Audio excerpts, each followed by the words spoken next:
we're going to review the Burning Sands movie. This is the trailer. That's the Netflix movie about hazing incidents in the black fraternities.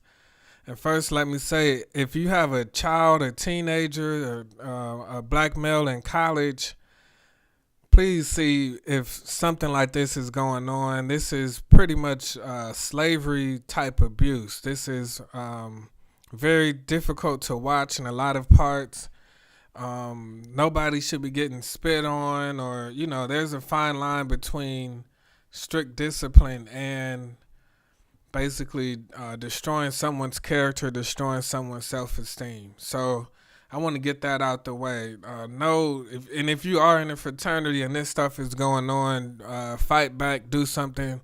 This is ridiculous. So first, I want to say in the Burning Sands movie, I'm going to touch on briefly on the Willie Lynch letter that was read, and then we're going to talk about how in the Burning Sands, perfect analogy between slave and master. It shows the method of breaking down a slave and a potential Greek member to be similar. Both were not broken down to develop character, nor were they broken down to encourage independent thinking, but rather to become followers. Followers that continue to uphold and maintain capitalistic oppression on the proletarian and lower class. And for those who are not familiar with communism, word and proletarian, just substitute that for black people or lower and lower middle working class. So, as a worker, the petty bourgeoisie has interest in common with the proletariat as owner of means of production. However, he has interest in common with the bourgeoisie. In other words, the petty bourgeoisie has a divided allegiance towards the decisive classes in capitalistic society.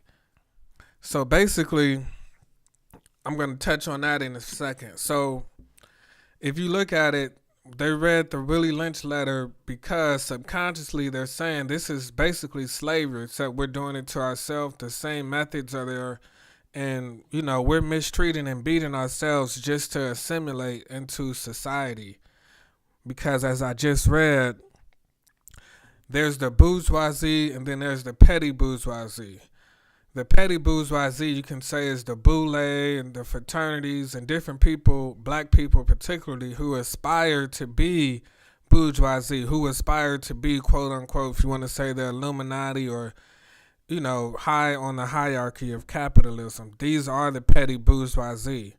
But there's an illusion that they're for the proletariat. There's an illusion of brotherhood. There is no true brotherhood with these fraternities. As you can see, this is not what brotherhood looks like. So Karl Marx, one of the founders of communism, we as consumers, as black people, we don't own anything.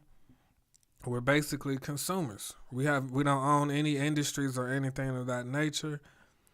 And we are reduced to selling our labor power in order to live. So our only power is working for other people. That is our only labor, our only power, rather, that we have, because we don't produce, we consume. In modern society, the proletarian alone is a really revolutionary class because we're the oppressed class. The petty bourgeoisie, according to Danish philosopher Søren Kierkegaard, is devoid of imagination, is always lives within a certain orbit of trivial experiences as to how things come about, what is possible, what usually happens, no matter his position as a prime minister or a laborer. This is the way the petty bourgeoisie has lost himself in God. According to him, the petty bourgeoisie exemplifies a spiritual emptiness that is rooted in an overemphasis on the worldly rather than the inward of the self. If you've seen the movie, there was basically an overemphasis on women, on destroying the character, on worldly things. It may make you look like, okay, they're trying to prove their loyalty and develop character, but you can't do that by breaking down character. You can't do that by spitting on people. That's not how you develop character in someone. So, and as you see, one of the guys, he had a mentor. I think he was a nurse, and the nurse was telling him just get through the hell week and this and that. And I think they were referring them to as big brothers. And it was not about being compassionate. It was not about giving back. There was no mention of police brutality or injustice or food deserts, gentrification. I mean, they washed some cars to raise some money, but there was really no type of compassion. It was definitely focused on worldly things and destroying characters, which is hyper masculinization. You can call it paternalistic.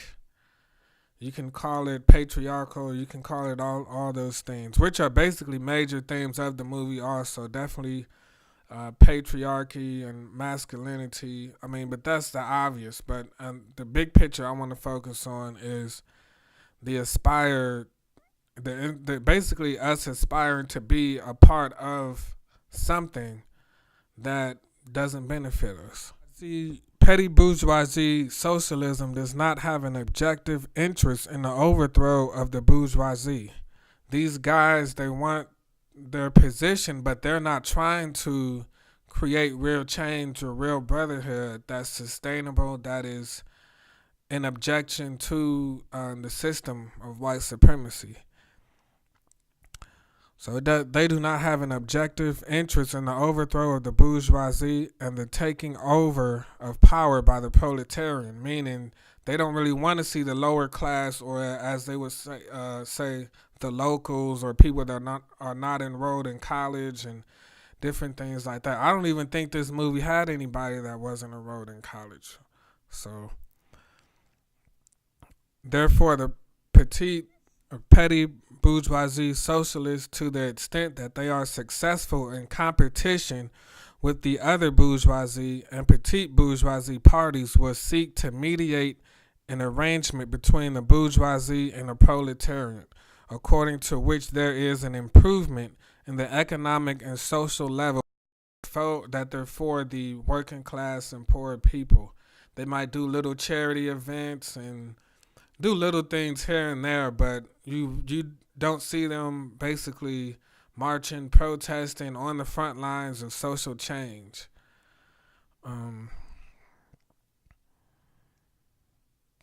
They're trying to promote a degree of social stability within the structures of capitalism, and at the same time make necessary the further expansion and strengthening of the bureaucratic apparatus. Thus, the petite bourgeoisie socialists ultimately betrayed the proletarian revolution, promoting their interest in political stability and bureaucratic expansion. And that's Lenin. Those are all quotes from Lenin, so I'll leave that in the description. Thus, classical Marxist theory viewed the petite bourgeoisie as a class with a tendency to appear to be taking the side of the workers in opposition to the interests of the bourgeoisie, but in reality, the petite bourgeoisie did not have an interest in creating a worker-controlled socialist state. The objective interest of the petite bourgeoisie was in the reform of the capitalistic system. Basically, they just want a seat at the table. They're not trying to overthrow the table. They're not trying to create real change. They just want a position. They just want a seat at the table.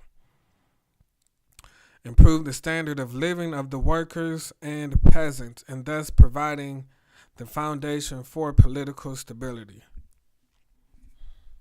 So let me know your thoughts on this video. Do you agree? If you're in a fraternity or a sorority even, if you've experienced this or know things like this have taken place, what was your reaction? What did you do? And how do you feel? Do you feel fraternities are that they correlate to the petite bourgeoisie, no matter how old this information is? I mean, some of this stuff I read is 200 years old, but it still relates, it's still relevant today. I think we're going to focus on the hypermasculinity of the movie, different things like that, which is, I'm not saying, it's definitely evident, but I think the major picture is that why are they doing this? They're doing this because they want a seat at the table, and it's not really true brotherhood. So let me know what you think in the comments below.